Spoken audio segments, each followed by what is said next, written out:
Hello friends, welcome to my channel. In this video we will cover comparison between equity linked saving scheme and tax saving fixed deposit. तो start करते हैं सबसे पहले meaning से कि equity linked saving scheme होता क्या है। तो ये एक तरह का म्यूचुअल फंड होता है जो इन्वेस्ट करता है पैसे कहाँ पे, इक्विटीज़ में या फिर इक्विटी ओरिएंटेड प्रोडक्ट्स में। ओके, जैसे कि म्यूचुअल फंड आपको पता है बहुत तरह के होते हैं, डेट ओरिएंटेड होते हैं, इक्विटी ओरिएंटेड होते हैं और ऐसे भी होते हैं जो इक्वली इन्वेस्ट करते हैं, डेट में भी इक्विटी में भी। ओके, कुछ परसेंट डेट में, कुछ परसेंट इक्विटी में। तो इक्विटी ओरिएंटेड जो होते हैं उसमें भी ऐसा नहीं है कि वो डेट में करते ही नहीं है, कुछ परसेंट करते हैं, बट मेनली वो पैसा सारा इक्विटी या फिर इक्विटी ओरिएंटेड प्रोडक्ट्स में करते हैं। तो ये उसी तरह का एक स्कीम है जहाँ पे हम जो पैसा देंगे वो एसेट मैनेजमेंट कंपनी जो है वो क्या करेगी, पैसा इन्वेस्ट करेगी इक्विटीज़ में या फिर इक्विटी प्रोडक्ट्स में। ओके, एंड जो टैक्स सेविंग फिक्स डिपॉजिट है ये एक तरह की ट्रेडिशनल इन्वेस्टमेंट इंस्ट्रूमेंट है जो आप इन्वेस्ट कर सकते हैं as a lump sum. Okay, एक साथ ही आप बैंक में पैसा दे सकते हैं, उससे आपका एफडी क्रिएट हो जाएगी। अब रिटर्न्स की बात करें तो जो इक्विटी लिंक्ड सेविंग स्कीम है इसमें रिटर्न्स जो है फिक्स्ड नहीं है, जाहिर सी बात है क्योंकि पैसा कहाँ लग रहा है, इक्विटीज़ में। तो इक्विटीज़ का भी रिटर्न फिक्स्ड नहीं होता है, तो फिर इसका भी रिटर्न जो है वो फिक्स्ड नहीं है, subject to equity market risk. Equity में अगर रिटर्न अच्छे नहीं मिल रहे हैं तो फिर इस पर्टिकुलर इन्वेस्टमेंट की भी रिटर्न्स डाउन चले जाएंगे। ओके, हो सकता है कभी कभी नेगेटिव भी चली जाए, बट अगर आप लंबे समय के लिए इन्वेस्ट करना चाह रहे हैं तो ये हिस्टोरिकली अगर देखा जाए तो ये 13 to 16% रिटर्न देते ही हैं। ओके, बिकॉज इक्विटी मार्केट ऐसा नहीं है कि एकदम से नेगेटिव जाके वापस कभी आए नहीं ऊपर। ओके, तो ये वापस ऊपर भी जा सकता है, तो रिटर्न आपको एफडी से ज़्यादा ये इजीली दे सकता है, but there are some risk factor. Tax saving fixed deposits की बात करें तो इसमें तो रिटर्न फिक्स्ड है, बिकॉज जो इंटरेस्ट रेट तय होगी बैंक के साथ वही आपको मिलेगी, न उससे कम न उससे ज़्यादा, right.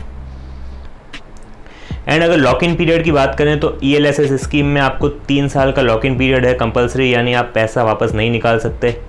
After which you can redeem और री इन्वेस्ट। 3 साल के बाद अगर आपको रिडीम करना है, वापस सारा पैसा निकालना है तो निकाल सकते हैं, अगर री इन्वेस्ट करना है वापस से आपको इसी स्कीम में तो वापस री इन्वेस्ट भी कर सकते हैं।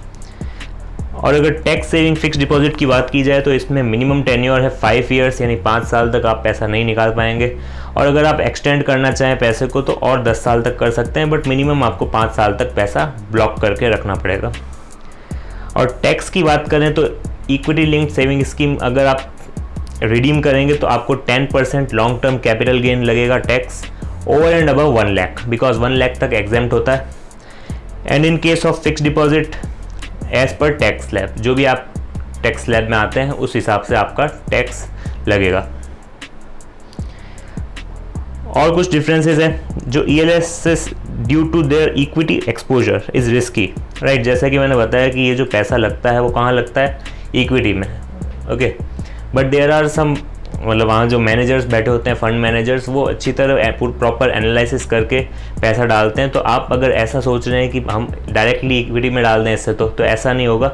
वहाँ जो मैनेजर्स होते हैं वो पूरा प्रॉपर एनालिसिस करते हैं, और भी बहुत सारे मैनेजर्स होते हैं जो उनको सजेशंस देते हैं, तो वो एक तरह का पूरा मैनेजमेंट होता है उनका, राइट। तो वो प्रॉपर डाइवर्सिफिकेशन करके इक्विटीज़ में इन्वेस्ट करते हैं ताकि रिटर्न तो आए, बट ऐसा भी नहीं हो कि रिटर्न एकदम से नेगेटिव चले जाए, राइट। तो इसमें रिस्क का तो है, बट जैसा कि मैंने कहा था कि हिस्टोरिकली इन्होंने गुड रिटर्न्स ही दिए हैं। 13 to 16% रिटर्न इनका रहता है, फ्लक्चुएट करता रहता है। Okay, over a period of 3 years 5 years आप चेक भी कर सकते हैं मनी कंट्रोल वगैरह की साइट्स पे। And tax saving fix deposit की बात करें तो ये कैपिटल प्रोटेक्शन है हमारा, एश्योर करता है, सेफ है, जैसे कि एक रेगुलर एफडी जो हम कराते हैं वैसा ही, राइट। एंड यू में एग्जिट और विड्रॉ ELSS आफ्टर 3 ईयर्स, जैसा कि मैंने कहा कि 3 साल के बाद आप विड्रॉ कर सकते हैं या एग्जिट ले सकते हैं इस पर्टिकुलर स्कीम से। बट फिक्स डिपॉजिट, जो टैक्स सेविंग फिक्स डिपॉजिट है, उसमें आप 5 साल से पहले विड्रॉ नहीं कर सकते। ओके, तो इसमें लॉक इन पीरियड का जो है वो फ़ायदा है इक्विटी लिंक्ड सेविंग स्कीम में। एंड जो ELSS स्कीम है आप ऑनलाइन भी स्टार्ट करवा सकते हैं किसी भी कंपनी से, जो भी एसेट मैनेजमेंट कंपनी होती है उनसे। बट अगर टैक्स सेविंग फिक्स डिपॉजिट की बात की जाए तो सारे बैंक्स ऐसा ऑफर नहीं करते, but there are some reputed banks जो हैं, प्राइवेट बैंक्स जो हैं, वो ऐसा फैसिलिटी देते हैं, but not all banks. Minimum investment की बात करें तो इक्विटी लिंक्ड सेविंग स्कीम में 500 का मिनिमम इन्वेस्टमेंट है and maximum there is no upper limit. And tax saving fix deposit में मिनिमम इन्वेस्टमेंट है 1000 and maximum investment there is no upper limit. Okay, तो ये भी आप देख सकते हैं, इसमें ज़्यादा कुछ फ़र्क नहीं है। बाकी अगर आप कंपैरिजन करेंगे तो इसमें से ये स्कीम ही ज़्यादा आपको सही लगेगी, बिकॉज इसमें जो रिटर्न्स हैं वो हिस्टोरिकली अच्छे ही हैं और इक्विटी मार्केट ऐसा नहीं है कि आपको लॉन्ग टर्म में नेगेटिव रिटर्न्स दे कभी भी। ओके।